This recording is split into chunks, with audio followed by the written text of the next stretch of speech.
ইন্নামাল আমালু বিন্নিয়াত। ইমাম বুখারী রাহমাতুল্লাহি আলাইহি বুখারী শরীফ লেখার শুরুতে নিয়ত সংক্রান্ত হাদিসটাকে প্রথমে আনলেন। মুফাসসিরিনে কেরাম জানায় দিলেন, দুনিয়ার আমলের সব কিছুর মূল হলো নিয়তের উপর নির্ভরশীল। বান্দার নিয়ত যদি ঠিক হয়, বান্দার নিয়ত সঠিক হওয়ার কারণে অল্প আমল যদি বান্দা করে, এই বান্দার অল্প আমলটা বান্দার জন্য নাজাতের জরিয়া হয়ে যায়। আর যদি বান্দার নিয়ত নাই, নিয়তের ভিতরে ভেজাল, নিয়তের ভিতরে নিয়ত বান্দা ঠিক মতো করতে পারে নাই, আমল করেছে কিন্তু নিয়ত করতে পারে নাই। নামাজ পড়েছে ঠিক মতো নামাজ 5 ওয়াক্ত আদায় করেছে কিন্তু নিয়তের ভিতরে ছিল বড় ভেজাল। মানুষ আমাকে নামাজি বলে ডাকবে, মানুষের কাছে আমি নামাজি হয়ে যাব, অথচ বান্দার দিলের ভিতরে নিয়ত থাকতো একমাত্র নামাজ পড়তেছে আমার রবের জন্য, আমল করতেছে আমার রবের জন্য, কুরবানি করতেছে আমার রবের জন্য। قل إن صلاتي ونسكي ومحياي ومماتي لله رب العالمين।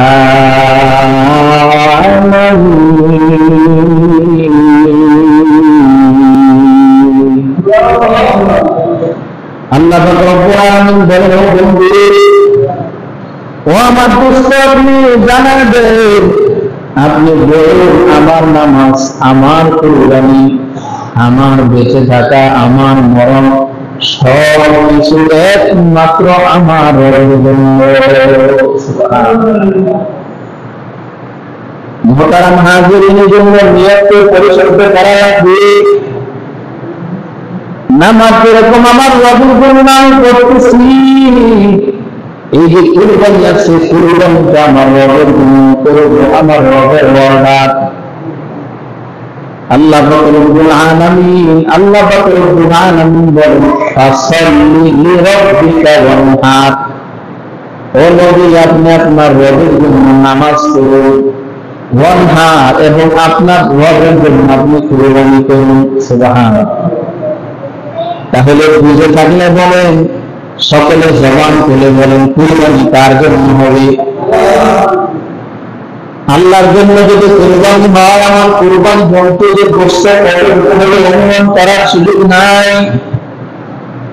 আমার রবের জন্য যদি কুরবানি হয়, আমার গরুতে আমি যে গরুটা ক্রয় করলাম দাম হয়ে গেলে এটা বলার কোনো সুযোগ নাই। গরু আমি ক্রয় করলাম, যত টাকাই লাগুক না কেন, যত গোস্ত হোক না কেন, এগুলো মানুষের কাছে বলে বেড়ানো আমার রবের জন্য কোনোদিন হতে পারে না। এই জন্য যারা বলে আমার গরুটার দাম হয়ে গেলে, যারা বলে গরুটা ক্রয় করলাম 4 মণ 5 মণ গোস্ত হবে, এগুলো বলা সম্পূর্ণ নিষেধ। কারণ আমি গোস্ত রোপণ করার জন্য আমি গরু ক্রয় করি নাই, আমি একমাত্র গরুটা ক্রয় করেছি আমার রবের জন্য আমি কুরবানি করব।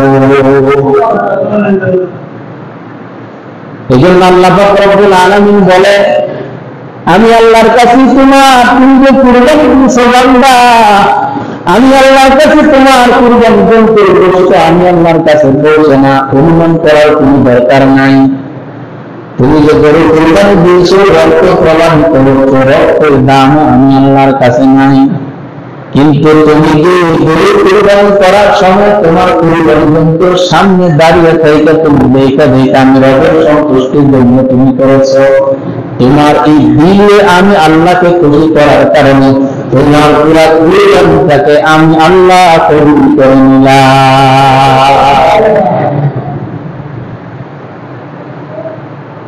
1 নম্বর নিয়ত হলো মানুষকে 1 নম্বর কুরবানি যন্ত্রটা আল্লাহর কাছে কবুল হতে হলে নিয়তটা সঠিক হওয়া লাগবে।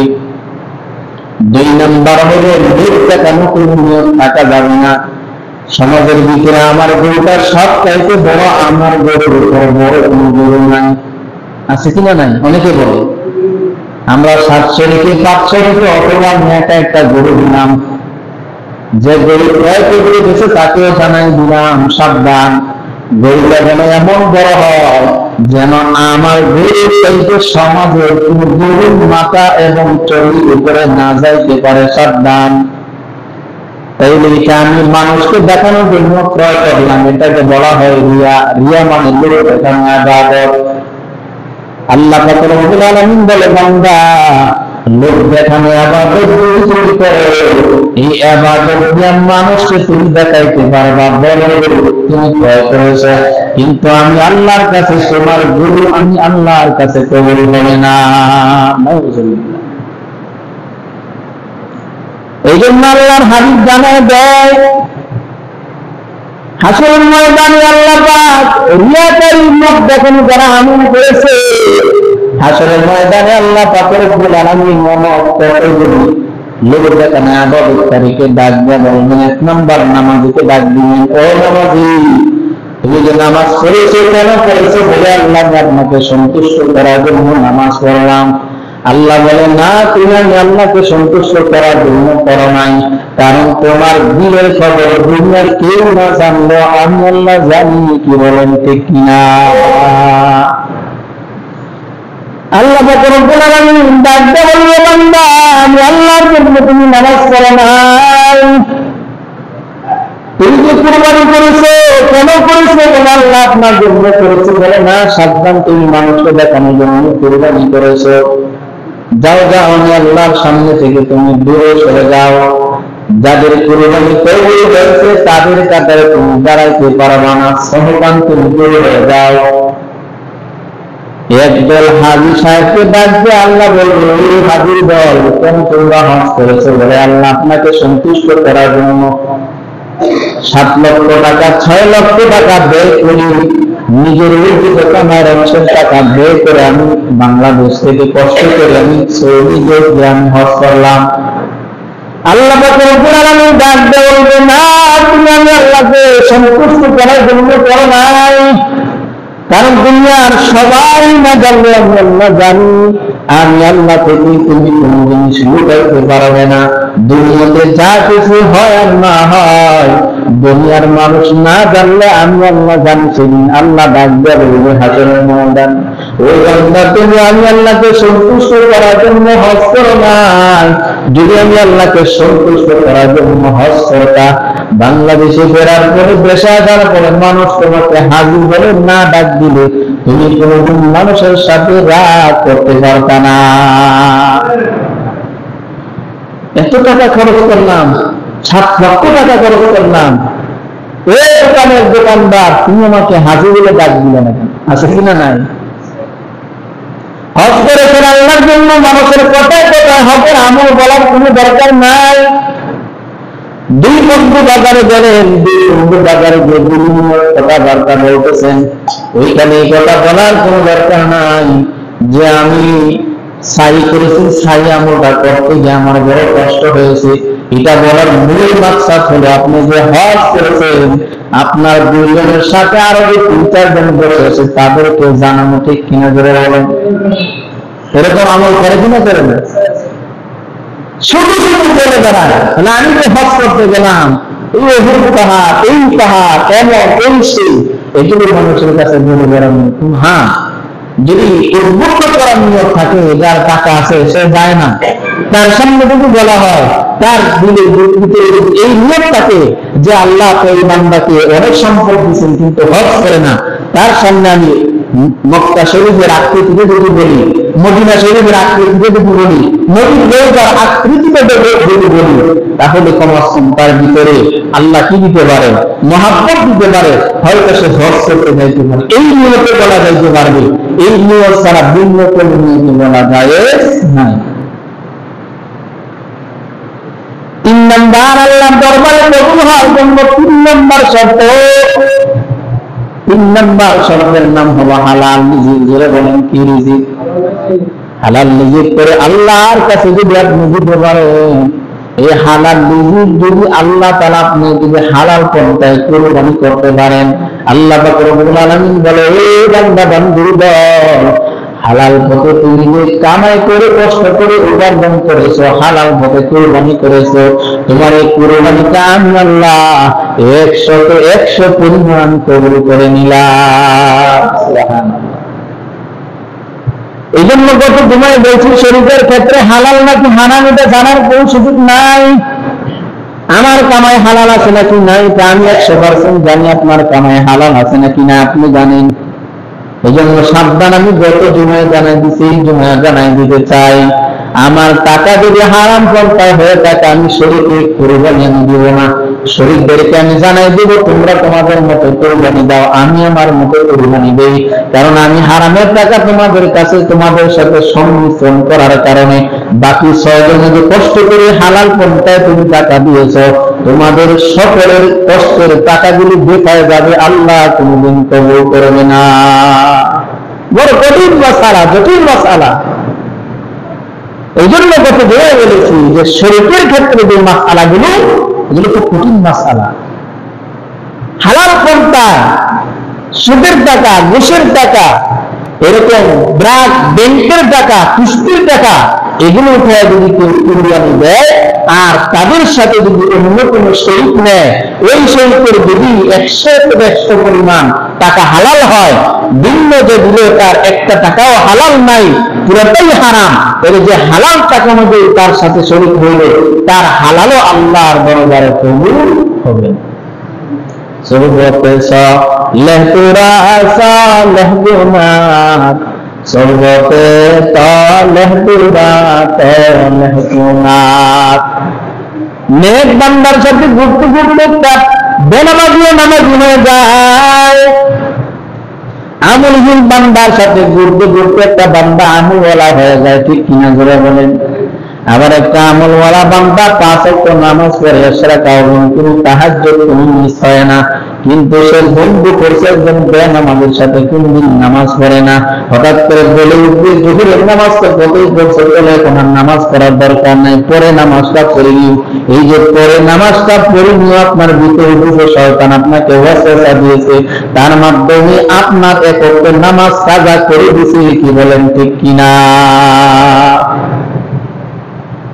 এই জন্য কুরবানি আল্লাহর কাছে কবুল হতে হলে 3 নাম্বার শর্ত হলো হালাল পন্থার উপার্জন লাগবে। এই জন্য মুসলমান ইমানদার, আমরা যে কুরবানি দিতেছি প্রয়োজন বোঝে আমি একটা ছাগল ক্রয় করে আমি কুরবানি দেব হালাল পন্থায়। গরুরে শরীক হওয়ার আমার কোনো দরকার নাই। আমার যদি আল্লাহ তৌফিক দেয়, আবার একা আমি ইচ্ছা করলে আমি একাই গরু ক্রয় করে আমি একা দিব। হ্যাঁ, যদি এমন জানা আছে আমরা 7 জন শরীক হইলাম, 7 জন আলাদা আলাদা কামাই, 7 জনের আলাদা আলাদা কামাই, প্রত্যেকে হালাল পন্থায় ইনকাম করতেছে, কারো সুদের সাথে কোনো শরীক নাই, কারো ব্যাংকের টাকার সাথে কোনো শরীক নাই, তাহলে নিঃসন্দেহে 7 জন একসাথে দিতে পারে, কোনো বাধা নাই, কোনো সমস্যা নাই। এটা বলার উদ্দেশ্য হলো যে শরীকের ক্ষেত্রে আমাদের অবহেলা, শরীকের ক্ষেত্রে আমাদের উদাসীনতা কাজ করে, যে তার টাকা সে যেটা মনে করে সেটাবে, আমার টাকা তো হালাল, আরে ভাই আপনার টাকা হালাল ঠিক আছে, 100% আপনার টাকা হালাল, কিন্তু আপনি যার সাথে শরীক হইলেন তার টাকা তো কি নাই, হালাল নাই, আপনি একবার খুঁজে নিলেন না, কারো জিজ্ঞাসা করলেন না যে মুখের যে ইনকাম করতেছে এটা কি হালাল নাকি হারাম। এটা আপনার দায়িত্ব, আল্লাহ পাক রব্বুল আলামিন এত দায়িত্বহীনতার সাথে আল্লাহ পাক রব্বুল আলামিন তখন আল্লাহ তাআলা কবুল করে না। আল্লাহ বলেন, ও বান্দা, তুমি তোমার অর্জিত কামাইয়ের অংশ কষ্ট করে জোগাড় করেছো, তুমি যার সাথে শরীক হইবা তাকে তুমি একটু জাস্টিফাই করো, একটু যাচাই করো যে তার ইনকাম হালাল নাকি হারাম। যদি হালাল হয় আলহামদুলিল্লাহ, শরীক একাধিক হোক কোনো সমস্যা নাই। এখন তো দেখা গেছে আমাদের সামাজিক ভাবে বিভিন্ন ভাবে আমরা এগুলো কোনো তোয়াক্কা করি না, এগুলো কোনো দাঁড় দাঁড়ে না। না, কুরবানি কবুল হওয়ার জন্য এগুলোর ভিতরে আমাদের কি রাখতে হবে, খুব সুদৃষ্টি রাখতে হবে। মুহতারাম হাজিরিন, অথবা এমন দুর্বল যে দুর্বলতার কারণে সে হাঁটতে পারে না, অথবা পায়ের মধ্যে সমস্যা, যে সমস্যার কারণে সে হাঁটতে পারে না, তাহলে এই সমস্ত কুরবানি যুদ্ধ দিয়া কুরবানি করা যায় নাই। এই জন্য মুস্তাহাব আমল হলো যে কুরবানি জন্তু ক্রয় করার সময় এটা মোটা তাজা কিনা, তার মধ্যে নিখুঁত কিনা, দেখাশোনার মধ্যে ভালো কিনা, এই গুণগুলি দেখে তারপরে কি করতে হবে, কুরবানি জন্তু ক্রয় করতে হবে। সাবধানতার সাথে কুরবানি জন্তু ক্রয় করতে হবে। এরপরে বয়সের ক্ষেত্রে আমাদের উদাসীনতা। আমি যার কাছ থেকে গরু ক্রয় করলাম, একবারে জিজ্ঞেস করি না ভাই এটা 2 বছর আপনি কি পালছেন, বলে আমি পালছি। 2 বছর হয়েছে কিনা, যদি সে বলে 2 বছর হয়েছে, যদি কম হওয়ার ক্ষেত্রে সে কি করে মিথ্যা কথা বলে, এটা তার দায় না, কিন্তু কি করতে হবে, 2 বছর পূর্ণ হতে হবে। ছাগলের ক্ষেত্রে 1 বছর পূর্ণ হতেই হবে। 6 মাস একটা ছাগল খুব মোটা টাকা হয়ে গেছে, 1 বছর একটা ছাগলের বয়স হলে যেরকম ঠিক সে এরকম দেখা যায়, এরকম মোটা হয়ে গেছে, এরকম হ্যাঁ উঁচা লম্বা হয়ে গেছে, 6 মাস হয়েছে, বলে এই ছাগল দিয়ে কুরবানি করা যায় হবে না, 1 বছর পরিপূর্ণ হবে। এই জন্য যার থেকে আমি গরু ক্রয় করবো, যার থেকে আমি ছাগল ক্রয় করবো, তার কাছে আমি কি করবো, জিজ্ঞাসা করবো, যাই আমি তো কুরবানি দিব, আপনি করে ব্যস্ত আনছেন ঠিক, এখন আপনার দ্বারা যদি আমার কুরবানি নষ্ট হয়, তাহলে কিন্তু দায়ভার আপনি নিতে হবে। আপনি বলেন আপনার ছাগলের বয়স, তখন সে সঠিকটা কি করবে, আমরা তো জিজ্ঞাসা করি না। 6 মাসের ছাগল একটু দেখাশোনা বড় হইলে, টাকা একটু কম পাইলে, তখন আর কি থাকে না, আমাদের খুশ থাকেন, তাড়াতাড়ি ক্রয় কর, 12,000 টাকা যাবে, 10,000 বলছে, এটা আমাদের কি লাভ হয়েছে না। বয়স 1 বছর হয়েছে কিনা এটা কি করতে হবে, যাচাই করতে হবে। বেড়ার দুম্বার ক্ষেত্রে 1 বছরের কম যদি হয়, 6 মাসে যদি হয়, তাহলে ওই বেড়া এবং দুম্বা দিয়া কুরবানি কি হবে, জায়েজ হবে। কিন্তু ছাগলের ক্ষেত্রে 6 মাস হলে জায়েজ হবে না, পূর্ণ 1 বছর দিয়ে হতে পরিপূর্ণ হতে।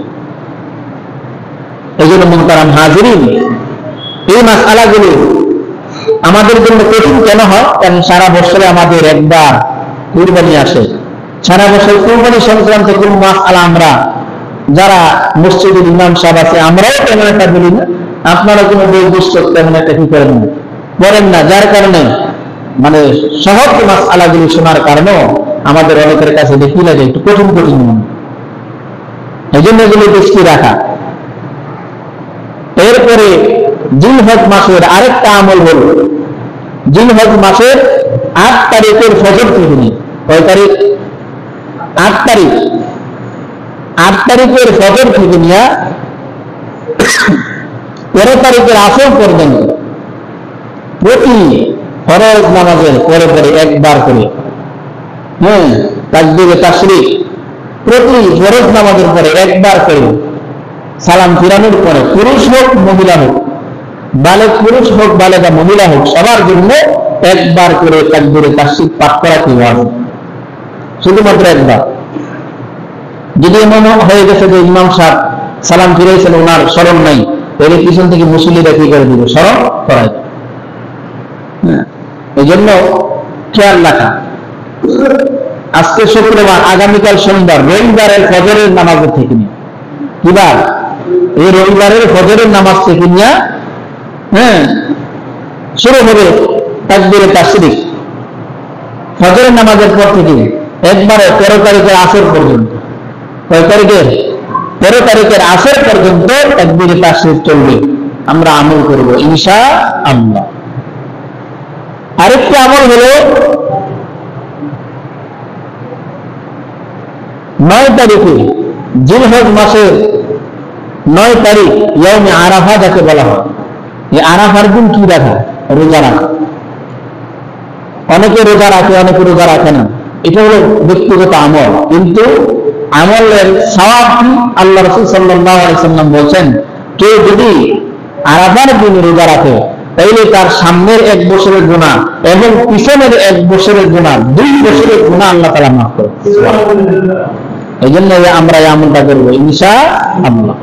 আল্লাহ পাক রব্বুল আলামিন আমাদের সবাইকে যে কথাগুলো বলছি, ওই কথাগুলোর উপর যেন আমরা আমল করতে পারি, আল্লাহর কাছে যেন আমাদের কুরবানি বস্তু যেন আল্লাহর কাছে কবুল হয়, আমরা যেন শর্ত মিলে আমরা আল্লাহর কাছে আমাদের কুরবানি বস্তু পাঠাইতে পারি।